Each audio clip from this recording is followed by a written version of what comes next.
کہتے جی کیسے پتا لگے گا ہمارے اندر کیا ٹیلنٹ ہے؟ گلزار صاحب یہ وہ سوال ہے جو پی ایچ ڈی کی کلاس میں بھی پوچھا جاتا ہے میرے سے, جو 8ویں کلاس کا بچہ بھی پوچھتا ہے.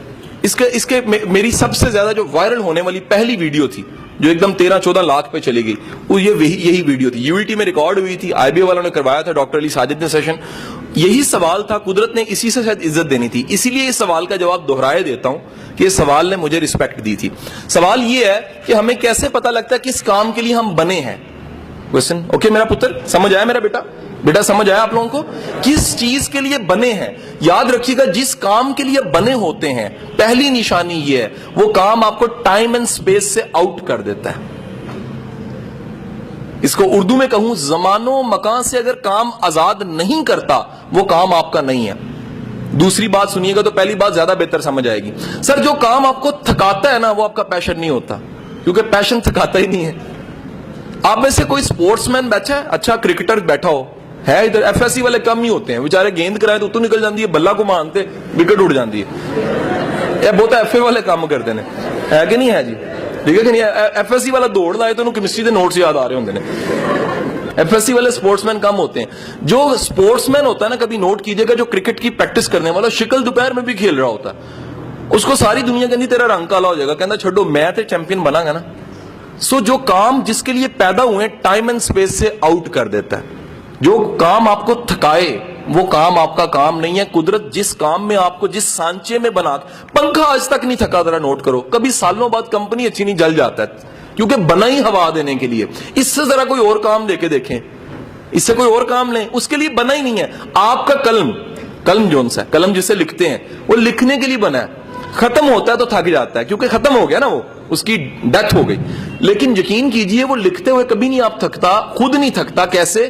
کیونکہ اسے بنایا ہی لکھنے کے لیے گیا ہے. چھری کا کام کاٹنا ہے, آپ اس سے کوئی اور کام لے لیں وہ خوش ہو کے نہیں کرے گی.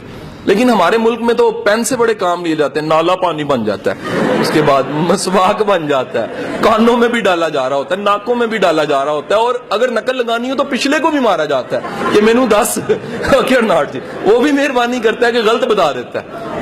نقل لگانے والے سے سارے سوال مطالعہ پاکستان کے پیپر میں کہ مسلم لیگ کب بنی تھی, اگلے سے پوچھ لیا پین مار کے, پھر پوچھ لیا, سارے سوالوں کے جواب اس نے بتا دیے. آخر میں اس نے خود سوال آگے والے نے پیچھے مڑ کے کیا, اور یار یہ پاکستان کب بنا تھا, تو اسے پتا لگا وہ سارے جواب جو اس نے لکھوائے تھے وہ سارے غلط تھے, جس کو پاکستان بننے کا نہیں پتا.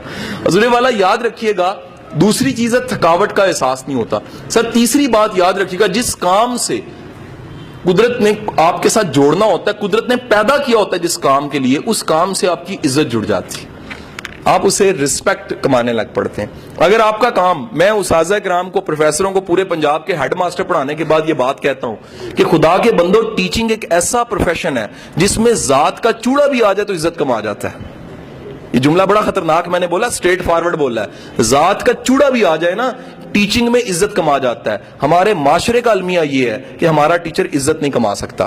وجہ کیا ہے؟ نہ وہ استاد والا کردار ہوتا ہے اور نہ استاد والا مزاج ہوتا ہے. تو حضور والا یاد رکھیے گا, جس کام سے قدرت نے آپ کو جس کام کے لیے پیدا کیا ہوتا ہے اس کام سے آپ کی رسپیکٹ جڑ جاتی ہے. چوتھی چیز یاد رکھیے گا, سر جس کام کے لیے پیدا ہوئے ہوتے ہیں اس میں معاوضے سے بھی آزاد ہو جاتے ہیں. آپ کہتے ہیں معاوضہ تو آ ہی جانا ہے, معاوضہ تو مل ہی جانا ہے. یہ معاوضہ چھوٹی چیز ہے, اس سے بڑی چیز یہ ہے میں وہ کام کر رہا ہوں جو مجھے پسند ہے. مائیکل اینجلو کو جانتے ہیں؟ کون تھا؟ کوئی ہے نا کبھی میرا رشتہ دار تھا. ایچ میں کلاس ہو رہی تھی تو ایک ٹیچر نے پوچھا کہ یہ بلوچستان کا گورنر کون ہے؟ ایک نے ہاتھ کھڑا کر دیا, کہتا میرے ماموں ہیں. اور وہ سچ بول رہا تھا کہ وہاں تو ساری جو سی ایجنٹری بیٹھی ہوتی ہے.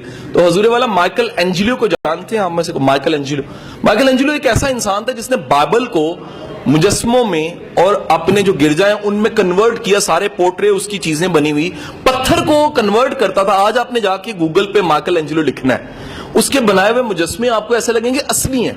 اور ایک واقعہ ہے, جب اس نے ڈیوڈ کا مجسمہ بنایا تھا تو ڈیوڈ کا مجسمہ بنانے کے بعد اس نے دیکھا اور دیکھ کے کہا کہ بولتا کیوں نہیں ہے. وہ اپنے آرٹ کو دیکھ کے پاگل ہو گیا تھا اور ہتھوڑا مارا اس نے اس کے پاؤں پہ یا ہاتھ پہ اور توڑ دیا اور کہا کہ تو بولتا کیوں نہیں ہے, میں نے تجھے اتنا خوبصورت بنایا. مائیکل اینجلو وہ انسان تھا جو 15 دن مجسمے بناتا تھا, اور جب اپنے بوٹ اتارتا تھا تو کھال بھی پاؤں سے ادھر جاتی تھی. اس بات کی فکر ختم ہو جاتی تھی کہ 15 دن گزر چکے ہیں. حضور والا یاد رکھیے، جس کام کے لیے آپ پیدا ہوتے ہیں اس کام سے تھکتے نہیں ہیں، جذبہ لیتے ہیں. کام عام طور پہ تھکاتے ہیں، مزدوری تھکاتی ہے نا، شام کو مزدور تھکا ہوتا ہے. جس کام سے آپ خوش ہوتے ہیں اس کام کو کر کے بھی آپ خوش ہوتے ہیں. جب کر کے خوش